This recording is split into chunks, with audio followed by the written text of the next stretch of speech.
నమస్కారం. HM TV ప్రేక్షకులకు కనుమ శుభాకాంక్షలు. మరి పండుగ అంతా కూడా 3 రోజులు చాలా అద్భుతంగా జరుపుకుంటూ ఉంటాం. అయితే ఈ పండుగ ఉద్దేశం ఏంటి? అసలు కనుమ అంటే ఏంటి? కనుమ రోజు ఏమేం చేయాలి? కనుమ రోజు ఏమేం చేయాలి, ఏమేం చేయకూడదు? దానివల్ల మనకు ఎటువంటి ప్రయోజనాలు ఉంటాయి?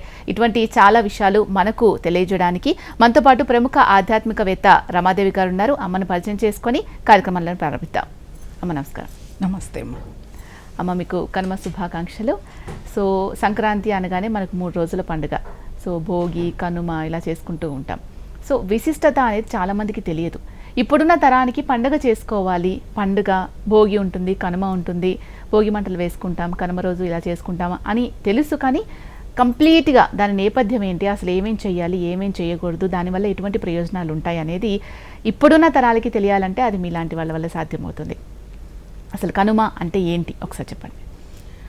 ప్రేక్షకులందరికీ అలాగే మీకు కూడా కనుమ పండుగ శుభాకాంక్షలు. భోగి, సంక్రాంతి, కనుమ 3 రోజులు అద్భుతంగా జరిగే పండుగ. సంక్రాంతి వస్తుంది అంటేనే కొన్నిటికి చాలా విశిష్టత ఉంటుంది. ఇది ప్రధానంగా ఇది రైతుల పండగనే చెప్పాలి. రైతులు ఎక్కువగా చేసుకునేది. ఎందుకు అంటే రైతులు విశ్రాంతి తీసుకునే సమయం ఇది. అంటే మనకి మార్గశిర మాసం మొదటి వారంలోనే పంట ఇంటికి వచ్చేస్తుంది. ఈ మాసంలో పంట దున్నటానికి కానీ విత్తనాలు నాటడానికి కానీ వీలు కాదు. మళ్ళా అంటే 2 సార్లు పంట వేసేవాళ్ళు సంవత్సరానికి. ఒకసారి వేసే వాళ్ళకైతే ఇంకా మళ్ళా మనకి ఆషాఢ మాసం వచ్చే వరకు కూడా వాళ్ళు ఖాళీగానే ఉంటారు. అలాగే ఈ పండగ ప్రత్యేకత ఏంటిదంటే కొత్త అల్లుళ్ళని ఆహ్వానించటం, పాత అల్లుళ్ళని ఆహ్వానించటం, ఇంటి ఆడపడుచుల్ని ఆహ్వానించటం, ఇది అందరూ కలిసి చేసుకునే పండుగ అన్నమాట. అలాగే కనుమ అనగానే ప్రతి ఒక్కళ్ళకి గుర్తొచ్చేది పశువులకి పూజ. పశువుల పూజ ఏంటిది? చాలామంది పిల్లలు అడుగుతారు నన్ను, మీరు ఆ వీడియోలో చెప్పారే పశువులకి పూజ ఎందుకు చేస్తారు అని చెప్పాను. అంటే పిల్లలకి ప్రతి ఒక్కళ్ళకి కూడా మనం చెప్పగలగాలి. ఏంటిది అంటే కృతజ్ఞత అనేది ఇక్కడ మనం చూడాలి. పశువులకి ఎందుకు కృతజ్ఞత? పంట పండించే ఇప్పుడు వచ్చాయి ట్రాక్టర్లు, విత్తనాలు చల్లటం, అవన్నీ దున్నటం, అవన్నీ కూడా. ఒకప్పుడు అసలు భారతదేశమే పంట ఆధారితంగా జీవించే దేశం. అసలు బ్రిటిష్ వాళ్ళు ఎందుకు మన దేశానికి వచ్చారు? పంట ఎక్కువగా పండుతుంది, పంట ఎక్కడ పండితే అక్కడ వాలిపోతారు ఏ దేశస్తులు, ఏ దేశంలోనైనా కూడా. అలా పంట బాగా పండేదే మన భారతదేశంలో. కాబట్టి ఎద్దులని బాగా మనం వాడతాం. దున్నటం కానీ, ధాన్యాన్ని ఇంటికి చేర్చటం కానీ, బరువులు మోసేది ఏ పని చేసినా మనం ఎద్దులతోనే చేయిస్తాం. అలాగే ఆవులు ఇంకా మనకి 33 కోట్ల మంది దేవతలు నివాస స్థానం ఉన్నది కాబట్టి అవి కూడా మనకి ఆరోగ్యకరమైన పంచగవ్యాలు ఇస్తాయి. కృతజ్ఞతగా పూజ చేయటం ఈ రోజున కనిపిస్తుంది మనకి.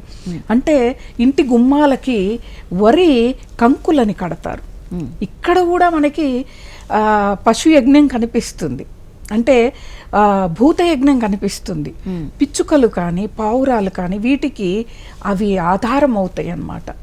అసలు ఈ పండగకి ఇంటి చాకలి, ఇంటి మంగలి, ఇంట్లో పనిచేసే వాళ్ళకి ధాన్యం పొలం మీద నుంచే వెళ్ళిపోతుంది. సంక్రాంతి వస్తుంది కదా అని భారీగా కానుకలంటే రైతుకు చేతి నిండా ధనం ఉండే సమయం ఇది. కాబట్టే ఈ పండగ నాడు ఎక్కువగా దాన ధర్మాలు చేస్తారు. హరిదాసులు, బుడబుక్కల వాళ్ళు, అలాగే మనకి తోలు బొమ్మలు ఆడించే వాళ్ళు, గంగిరెద్దుల వాళ్ళు, ఎన్ని విన్యాసాలు. 3 రోజుల పండగ ఎప్పుడైపోతుందో కూడా తెలియదు. మహిళలకైతే ఇంకా వాళ్ళు పొయ్యి దగ్గర ఉన్నట్లే ఉంటుంది. ఇంట్లో వాళ్ళకు వండి పెట్టడము, ఈ పిండి పదార్థాలు, అసలు స్వీట్స్, హాట్లు ఇవన్నీ చేసి పెట్టడం తక్కువే. కాబట్టి ఈ పశువులకి పూజ అనేది ఎక్కడ శుభ్రంగా పశుపాకల్ని శుభ్రం చేస్తారు. కనుమ రోజు పశువుల్ని శుభ్రం చేస్తారు. మన ఇంటి గుమ్మం ముందుకు తీసుకొచ్చి నిలబెట్టి వాటికి అందంగా పసుపు కుంకుమతో అలంకరించి ఒక నూతన వస్త్రం ఆ పశువుల మీద కప్పి వాటికి పొంగలి వండి పెడతారు. వండి చల్లగా చేసి ఇంటి ముందుకు తీసుకొని వచ్చి ఆ పొంగల్ని స్వీకరిస్తుంది. ఆ తర్వాత కృతజ్ఞతగా ఇక్కడ వాటికి హారతి ఇవ్వటం. గంట లాంటివి కొట్టకూడదు, ఎందుకంటే అవి బెదిరిపోతాయి గంట కొడితే. ఇలా ఈ రోజున చేయటం అనేది కృతజ్ఞతగానే. మాకు మీరు పంటలో ఎంతో సహాయం చేశారు, కాబట్టి ఈరోజు మేము మా 4 వేళ్ళు లోపలిపోతున్నాయి. రైతు లేని భూమి మీద ఎవరు బతకలేరు. రైతు ఉంటేనే మనం అనుకుంటాం మనం ఈజీగా ఇట్లా ఆహారాన్ని పడేస్తాం, దాన్ని పండించడానికి చాలా రోజులు పడుతుంది, రైతు కష్టం ఎంతో ఉంటుంది. అలాంటి సందర్భాలు మనకి కనుమ రోజు కనిపిస్తాయి. అలాగే కొన్ని ప్రాంతాలలో కనుమ రోజునే ప్రధానంగా అంటే పండగ చేసేది వెంకటేశ్వర స్వామికి ఆరాధన చేస్తారు. కొన్ని ప్రాంతాలలో వెంకటేశ్వర స్వామికి గండాదీపం పెట్టడం కానీ, ఆ రోజే వాళ్ళు సంపూర్ణ నైవేద్యం. ఇప్పుడు భోగి రోజు కొన్ని పదార్థాలే చేస్తారు, సంక్రాంతి రోజు పితృదేవతలకు ఇష్టమైనవి చేస్తారు. కనుమ రోజు ఏమిటి అంటే మనము తినే అంటే పులిహోర బొబ్బట్ల లాంటివి కనుమ రోజు చేసుకొని ఆ రోజు అంగరంగ వైభవంగా నూతన వస్త్రాలు ధరించి చేసుకునే సాంప్రదాయం కొన్ని కుటుంబాల్లో మనకి కనిపిస్తుంది ఇక్కడ. అంటే కలియుగ ప్రత్యక్ష దైవం వెంకటేశ్వర స్వామికి ఈ రోజున పెట్టడం వల్ల ఏంటిదంటే ఆయన అనుగ్రహంతోనే మనమందరము నడయాడుతున్నాం. అలాగే ఈ రోజున మనకి ముందు రోజే సంక్రమణం జరిగి ఉంటుంది. అంటే మనం ఎప్పుడైనా అందుకే ఏదో మనం జీవించేస్తున్నాం అనేది కాకుండా వాతావరణంలో సూర్యుడి దిశ మారాడా, గాలి దిశ మారిందని గమనిస్తే ఈ కనుమ రోజు కనిపిస్తుంది మనకి. గాలి ఎక్కువగా వేయదు, తక్కువ అసలు లేకుండా ఉండదు, మధ్యస్థంగా గాలి వేయటం వల్ల పతంగులు ఎగరేయటానికి ఒక అనువైన కాలం ఇది. పిల్లలకి కూడా అంటే చిన్న పిల్లలకి కూడా ఆనందకరమైన పండుగ ఇది ఈ రోజున. అలాగే కొన్ని ప్రాంతాలలో ఎద్దులకి పంద్యాలు పెడతారు, పరుగు పంద్యాలు లాంటివి, కొంత బరువు లాగేటివి. ఇవన్నీ ఈ రోజున అందరూ కూడా ఆ సంతోషాన్ని పంచుకుంటారు. వాటికి కూడా కొంచెం ఆట విడుపుగా. అలాగే ఇంటి ముందుకు గంగిరెద్దు వాళ్ళు వస్తారు. గంగిరెద్దు వాళ్ళు వస్తే పాత వస్త్రం, కొత్త వస్త్రం, వాళ్ళకి ధాన్యం, వాళ్ళకి ఆ రోజు వండుకున్న వాళ్ళ ఇంట్లో వండుకున్న పదార్థాలన్నీ పెట్టటం, అసలు ఆ విన్యాసం చూస్తే ఒక తెలియని ఆనందం. ఆ గంగిరెద్దుల వాడు ఇంటి ముందుకు వచ్చి అయ్యవారికి దండం పెట్టు, అమ్మవారికి దండం పెట్టంటే మోకాళ్ళ మీద కూర్చొని పెట్టినప్పుడు కళ్ళల్లో నీళ్ళు అలా వచ్చేస్తాయి. ఒక పశువుకు కూడా నేర్పించటం వల్ల ఎంత జ్ఞానం వస్తుంది. మనకేంటిది దండం పెట్టేది అనేది కళ్ళల్లో నీళ్ళు వస్తాయి. అటువంటివన్నీ కనిపిస్తాయి మనకి కనుమ రోజు. అలాగే పంట పొలాల్లోకి అంటే అన్నీ వండుకుంటారు కదా, 3 రోజులు వండుకున్నవి. అంటే ఇప్పుడంటే ఫ్రిడ్జ్లు వచ్చి పెడుతున్నాం, పూర్వకాలంలో ఏ ఫ్రిడ్జ్లు ఉండేవి కాదు, వండినే అలాగే ఉండేది. ఇవన్నీ తీసుకొని పంట పొలాలు పిల్ల కాలువల దగ్గరికి వెళ్ళేవాళ్ళు. వెళ్ళి అక్కడ ఉన్న ఆహార పదార్థాలన్నిటినీ భోంచేసి సరదాగా ఆడుకొని వచ్చిన తర్వాత ఈ రోజున పారువేట ఉత్సవం అని చెప్పి స్వామి అమ్మవార్లు వైష్ణవ సాంప్రదాయంలో ఏ దేవుడు ప్రధానంగా ఊళ్ళో, చిన్న ఊళ్ళల్లో అయితే చెన్నకేశ్వర స్వామి, వెంకటేశ్వర స్వామి ఇలా ఉంటారు, వేణుగోపాల స్వామి. అలా అమ్మవార్లని పారువేట ఉత్సవంగా ఊరి బయటికి తీసుకొని వెళ్ళి, ఇక్కడ మనకేం కనిపిస్తుంది, ఏదో వెళ్తాం, ఊరికి వెళ్తే అందరికీ మనం వచ్చింది తెలియదు. ఈ పారువేట ఉత్సవంలో వాళ్ళ ఇంటి అమ్మాయి వచ్చింది, వీళ్ళ ఇంటి అల్లుడు వచ్చారు అని చెప్పి అందరూ ఒకరికొకరు పలకరించుకుని, రోజు కలవలేము కాబట్టి ఈ విధంగానైనా అంటే ఇక్కడ అందరినీ కలుపుకొని పోయే తత్వం మనకి ఈ కనుమ రోజు కనిపిస్తుంది. అలా కొంతమంది మాంసాహారం తినేవాళ్ళు ఈరోజు కనుమ రోజున మాంసాహారం స్వీకరిస్తారు. ఇలా పండగని చాలా ఆనందంగా, కనుమ అంటే అసలు భోగి సంక్రాంతి, కనుమ కనుమే. కనుమ మళ్ళీ మరుసటి రోజు కూడా చాలా ఆనందంగా చేసుకునే కుటుంబాలు చాలా ఉంటాయి వాళ్ళ సాంప్రదాయం ప్రకారం. ఈ పారువేట ఉత్సవం ఎక్కడ అన్ని ప్రాంతాల్లో కూడా ఉండదు, కొన్ని ప్రాంతాల్లో అది పల్లె ప్రాంతాల్లో మాత్రమే నిర్వహిస్తారు. పల్లె ప్రాంతాల్లో ఊరి శివారు చాలా దగ్గరలో ఉంటుంది కాబట్టి వాళ్ళు వెళ్ళిపోతారు. లేదా ఒక ఆలయం నుంచి ఒక ఆలయానికి స్వామి అమ్మవార్లని తీసుకొని రావటం అంటే భక్తుల దగ్గరికే భగవంతుడు అనేది అనుగ్రహం ఇవ్వటానికి రావటం ఈరోజు కనిపిస్తుంది. ఇంకా కొన్ని ప్రాంతాల్లో అసలు మనం చూస్తే అసలు సంక్రాంతికి హైదరాబాద్లో ఎవ్వరు ఉండరు, ట్రాఫిక్ కూడా ఉండదు, మొత్తం ఊళ్ళకి వెళ్ళిపోతారు. పల్లెలు రాజులైపోతాయి ఇప్పుడు, అసలు అంతా నిండిపోతారు ఊరంతా కూడా. ఆటపాటలు పెట్టుకోవటం, కానుకలు ఇచ్చుకోవటం, కొత్త అల్లుళ్ళని పరిచయం చేసుకోవటం, చాలా అంటే ఆ పల్లె వాతావరణంలో పండగని చేసుకున్న వాళ్ళ అనుభవం చాలా ఆనందంగా ఉంటుంది. ఎప్పుడైనా మనం తీసుకుంటే గంగిరెద్దులు వాళ్ళు ఏంటిది ఇంటికి రావటం, వాళ్ళు హరి సంకీర్తనలు చేసుకుంటూ రావటం. ఇక్కడ మనకి ఈ హరిదాసులు అనేది సంక్రాంతి ఒక్కటే కాదు, ధనుర్మాసం మొదలైనప్పటి నుంచి హరిదాసులు మనకు కనిపిస్తారు. తెల్లవారుజామున 3 గంటలకు వాళ్ళు హరినామ సంకీర్తన చేస్తూ వీధి వీధి తిరిగి మనల్ని నిద్రలేపుతారు. ఒకప్పుడు ఇప్పుడు ఏంటిది టేప్ రికార్డులు పట్టుకొని, అంటే గొంతు అంతగా ఉండదు చలికాలం కాబట్టి ఆ టేప్ రికార్డులు హరినామ సంకీర్తనలను వినిపించుకుంటూ మధ్య మధ్యలో ఆగి సమయం ఇంత అయిందని చెప్పుకుంటూ నిద్రలేపటం. ఇలా మనకి అంటే మనం గోదాదేవి పూజలు ఇవన్నీ చేస్తాం కదా, స్వామివారికి ఆరాధనలు ఇవన్నీ చేస్తాం కాబట్టి వారికి కూడా కృతజ్ఞతగా ఈ రోజున వాళ్ళు అక్షయ పాత్ర అని ఒక పాత్రని తల మీద పెట్టుకొని వస్తే ఆ ధాన్యం పోయటం. అంటే వీళ్ళు ఈ పండగ 3 రోజులు సంపాదించుకున్న ధాన్యం మళ్ళా సంక్రాంతి వరకు వస్తుంది. అంటే వరి ఒక్కటే కాదు, ఏ ధాన్యం ఉన్నా కూడా దానంగా ఇచ్చేస్తారు వాళ్ళు. అలా కొంతమంది ఏం చేస్తారంటే సంక్రాంతి భోగి రోజు కొంతమంది కుదరదు, ఎందుకంటే ఇప్పుడు అందరూ సాఫ్ట్వేర్లు ఏదో ఒక్క రోజే సెలవు ఇస్తారు. వాళ్ళందరూ ఎలా చేసుకోవాలంటే వాళ్ళకి సెలవు ఉన్న రోజే పండగ మొత్తము కూడా చేసుకోవాలి. అంటే ఆర్థిక పరిస్థితుల రీత్యా భార్యాభర్తలు ఇద్దరూ కూడా ఉద్యోగం చేయాల్సి వస్తుంది. చేయాల్సి వచ్చినప్పుడు ఇంట్లో పండగని నిర్వహించడం అనేది కొంచెం 3 రోజులు కష్టమవుతుంది. కాబట్టి ఇంట్లో ఉన్న పెద్దవాళ్ళు ఎవరన్నా ఉండి చేస్తే పర్వాలేదు, లేకపోతే సెలవు ఇచ్చిన రోజే ఆనందంగా పండగ చేసుకోవటం. అలా భార్యాభర్తలు బయటికి పిల్లలతో సహా వెళ్ళి రావటం, ఆనందాన్ని పంచుకునేది, భోగభాగ్యాల్ని అనుభవించే పండగనే ఈ 3 రోజుల సంక్రాంతి పండుగ.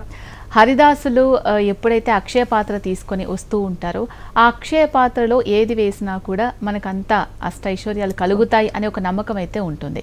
సో అసలు ఆ నేపథ్యం ఏంటి, అక్షయ పాత్ర పట్టుకొని వాళ్ళు రావడం ఏంటి, దాంట్లో మనం ఏదో ఒకటి నీకు తోచినంత దానం చేస్తే మంచిది అని చెప్తూ ఉంటారు కదా, అసలు ఏంటి దాని వెనుక ఉన్న మర్మం?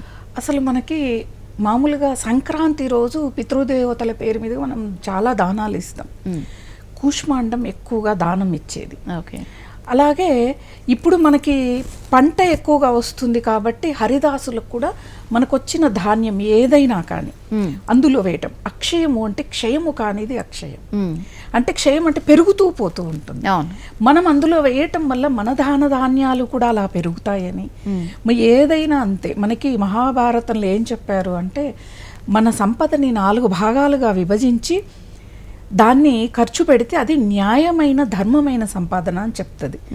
ఏంటిది అది 4 భాగాలు ఏంటిది అంటే దాన ధర్మాలు. ఇలా పేదవాళ్ళకి ధనము ధాన్యము ఆరోగ్యపరమైనవి చేయటం ఒక భాగం ఖర్చు పెడితే, ఒక భాగం పాడైపోయిన ఆలయాల్ని బాగుపరిస్తే, ఒక భాగము అన్నదమ్ములో అక్కజెల్లెల్లో కష్టాల్లో ఉంటే తీర్చడం కోసము ఒక్క భాగమే స్వార్థానికి ఉపయోగించుకోవాలి. కానీ మనం ఇప్పుడు ఏం చేస్తున్నాము, మనము 90% మనం కడుపులో వేసుకొని 10% మాత్రమే ఖర్చు పెడుతున్నాం. అయితే అలా కాదు, మనం ఎంత పెడితే అంత తిరిగి వస్తుంది. దానం అనేది మనం ఎంత పెడుతూ పోతే అంత పెరుగుతూ వస్తుంది. మనం అక్షయ పాత్రలో వేసాము కాబట్టి తీసుకున్న ఆ హరిదాస్కి ఆకలి దప్పులు లేకుండా ఉంటాయి. సంవత్సరం పాటు ఆయనకి లోటు అనేది ఉండదు. అలాగే వేసిన మన ఇంట్లో కూడా అక్షయ పాత్రలాగా అక్షయమలాగా ధనము ధాన్యం అనేది పెరుగుతుంది. అయితే ఇప్పుడు కాలంలో చాలామంది రైతులు అనేది మనకి చాలా తక్కువగా కనిపిస్తారు. ఇప్పుడు హైదరాబాద్ లాంటి సిటీలో ఒకవేళ హరిదాస్ వస్తే ధాన్యం ఎక్కడి నుంచి వస్తాయమ్మా అంటే మనము ధాన్యానికి బదులు ధనాన్ని ఇవ్వవచ్చు, లేదా ఒక కొత్త వస్త్రాన్ని ఇవ్వవచ్చు. ఇస్తే ఆ హరిదాసు కళ్ళల్లో ఆనందం మనకి వైకుంఠంలో ఉన్న శ్రీహరి ఆనందిస్తాడు. వాళ్ళు లేకుంటే మనకి మన పాప పరిహారం అనేది లేదు. దానం తీసుకునే వాళ్ళు లేకపోతే మన పాప పరిహారం ఎక్కడ జరుగుతుంది? కాబట్టి వాళ్ళు ఉండాలి, ఇచ్చేవాళ్ళు ఉండాలి. అలా ఈ హరిదాసులు సాంప్రదాయంగా అసలు వాళ్ళు తెల్లవారుజామున లేవటం, అసలు వాళ్ళు కొంతమంది అయితే అవి పట్టుకొని తంబురలో పట్టుకొని వాయించుకుంటూ పాట పాడుకుంటూ హరినామ సంకీర్తన, వాళ్ళ గొంతులో అసలు ఎంత మాధుర్యం ఉంటుందో చిన్నప్పుడు రోజులు గుర్తొస్తాయి.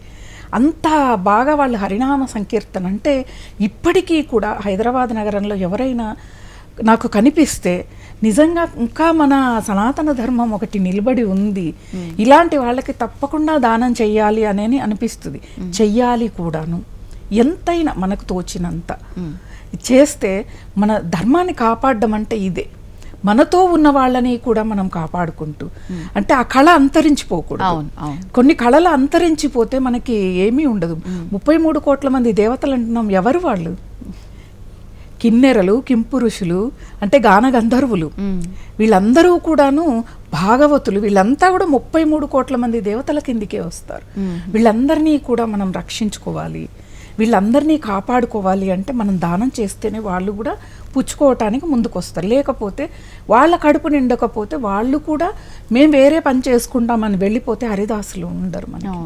ఆ కళ్ళ సంక్రాంతి శోభ అనేది మనకి కనిపించదు. ఇప్పటికే చాలా తగ్గిపోయారు. అంటే అవును, చాలా అంటే కడుపు నిండని పరిస్థితుల్లో వాళ్ళు కూడా ఏం చేస్తారు, ఏ ప్రభుత్వ ఉద్యోగాలకు ఏదో పని చేసుకుందామని. కానీ ఈ సమయానికి మాత్రం వాళ్ళు ఆ వస్త్రధారణ వేసుకొని వాళ్ళ వంశపారంపర్యంగా వస్తున్న దాన్ని పోగొట్టుకోలేక రావటం అనేది మనకి జరుగుతూ ఉంటుంది.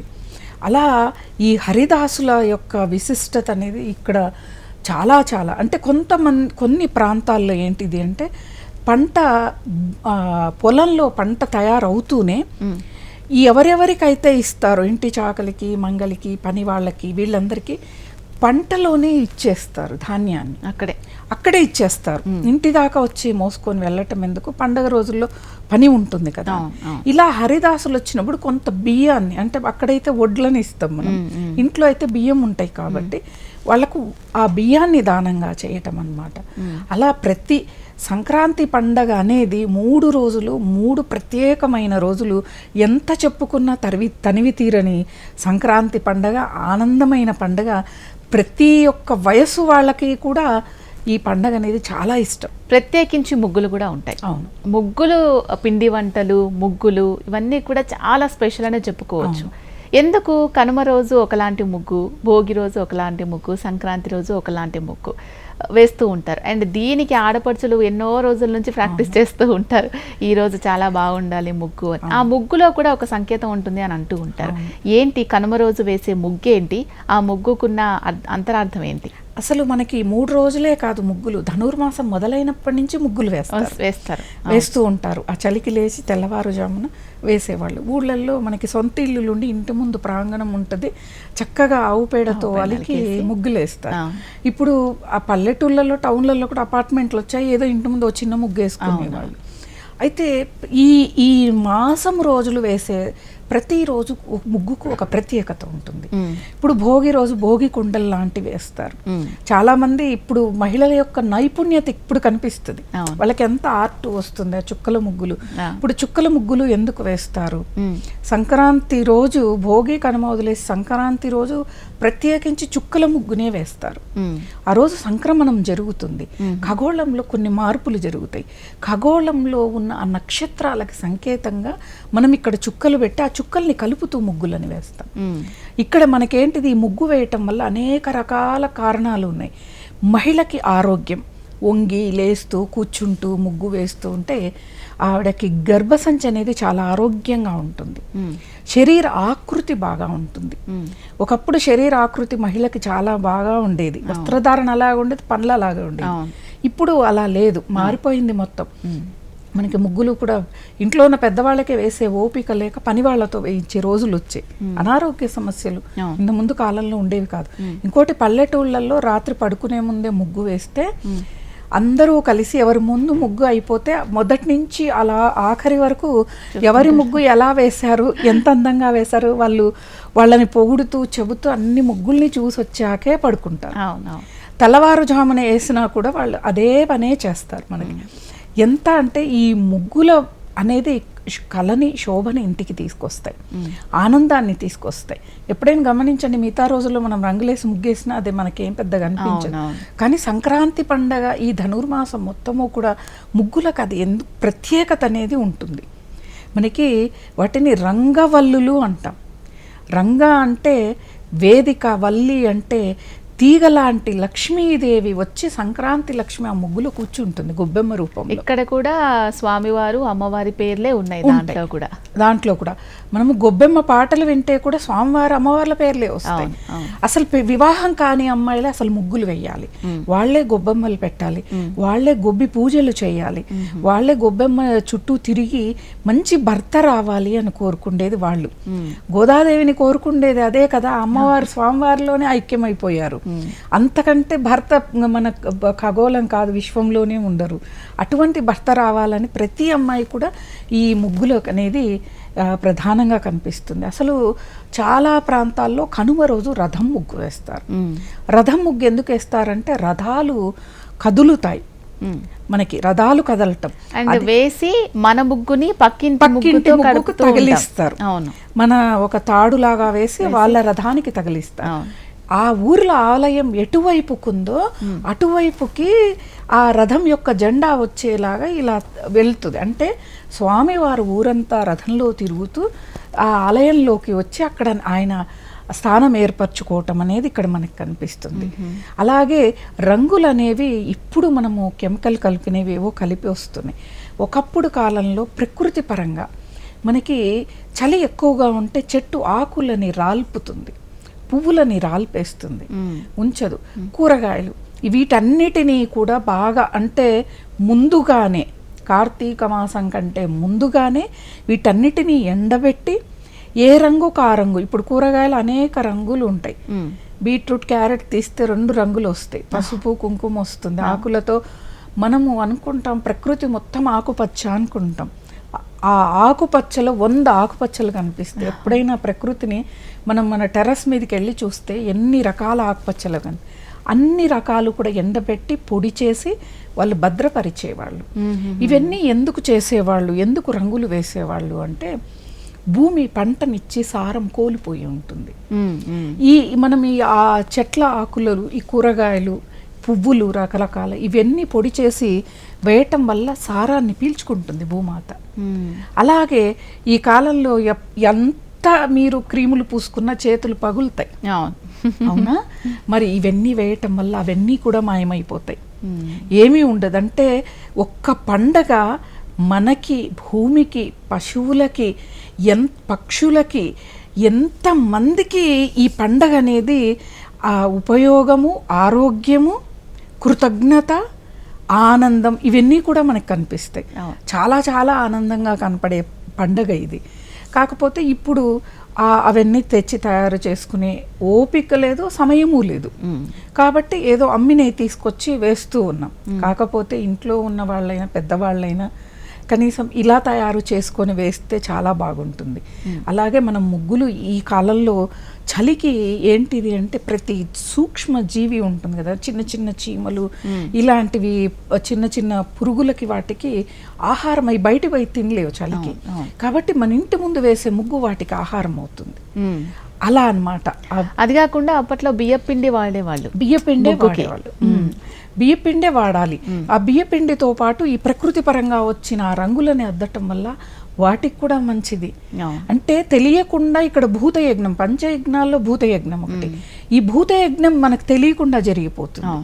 పితృయజ్ఞం, భూతయజ్ఞం ఇక్కడ ఇన్ని అవుతాయి ఈ పండక్కి, మనకి సంక్రాంతికి తెలియకుండానే. అంటే చేస్తే మంచిది, దాని యొక్క విశిష్టత తెలియకపోయినా చేస్తే మంచిదని మనం చేయటంలోనే మనకి ఇంత పుణ్యాన్ని సంపాదించి పెడుతుంది.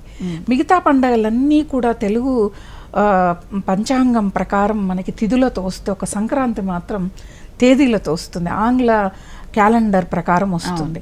14, 15, 16 లేకపోతే 13, 14, 15 వీటిల్లోనే వస్తుంది. ఇక్కడ సంక్రమణం మాత్రం ఈ తేదీల్లోనే జరుగుతుంది. కాబట్టి సంక్రమణం జరిగినప్పుడు నిజంగా అంటే ప్రకృతి పట్ల మనకి నిజంగా అవగాహన కావాలి, ఉండాలి. కావాలి కాదు, ఉండాలి. వాతావరణంలో ఏం మార్పులు జరుగుతున్నాయి, వర్షం ఎలా పడుతుంది, వేసవికాలం ఎలా ఉంటుంది, చలి ఎలా ఉంటుంది గమనించాలి. పిల్లలకు కూడా చెప్పాలి, సూర్యోదయం చూడు కొంచెం మారింది, మనకి సంక్రాంతి అయ్యాక మారింది కదా, దిశ మారింది, గాలి కూడా మారింది అని పిల్లలకు చెప్పగలగాలి. మనకి కూడా అవగాహన ఉండాలి. ప్రకృతి పట్ల ఎప్పుడైతే అవగాహన వస్తుందో అప్పుడు ప్రకృతి పూజ జరిగినట్టు, పంచభూతాలని మనం ఆరాధించిన ఫలితం వస్తుంది. ఖచ్చితంగా చేయాలి. గమనించండి, మనం ఎంతసేపు ఫోన్లో వెదర్ చూస్తూ ఉంటాం, ఎంత టెంపరేచర్ ఉందో చూస్తూ ఉంటాం, వర్షం ఎప్పుడు పడుతుందా, కొంతమంది ఫోన్లలో వర్షాకాలం అయితే ఏదో అలారం వస్తుంది, పిడుగులు వస్తాయని, ఇవి వాటి మీద ఆధారపడుతున్నాం. కానీ కళ్ళకి ప్రత్యక్షంగా కనిపించే ప్రకృతి మీద మనం ఎందుకు ఆధారపడట్లేదు? అటువంటివన్నీ తెలియచేసేదే సంక్రాంతి పండుగ. అమ్మ, మా హెచ్ఎంటీవీ ప్రేక్షకులందరికీ కూడా కనుమ విశిష్టత ఏంటి, అసలు కనుమ రోజు ఏం చెయ్యాలి అని ఇప్పుడున్న తరాలకి తెలియజేసే విధంగా చాలా చక్కగా వివరించారు. ధన్యవాదాలు. నమస్తే. చూశారు కదా, కనుమ రోజున అసలు కనుమ విశిష్టత ఏంటి అనేది తెలుసుకున్నారు కదా. అమ్మ చెప్పినట్టుగా అన్ని చక్కగా పాటించండి. ప్రత్యేకించి పతంగులు ఎగరవేసేటప్పుడు తగిన జాగ్రత్తలు తీసుకోండి. ఇది వాటి కనుమ విశిష్టత ప్రత్యేక కార్యక్రమం. మరొకసారి హెచ్ఎంటీవీ ప్రేక్షకులకు కనుమ శుభాకాంక్షలు. నమస్కారం.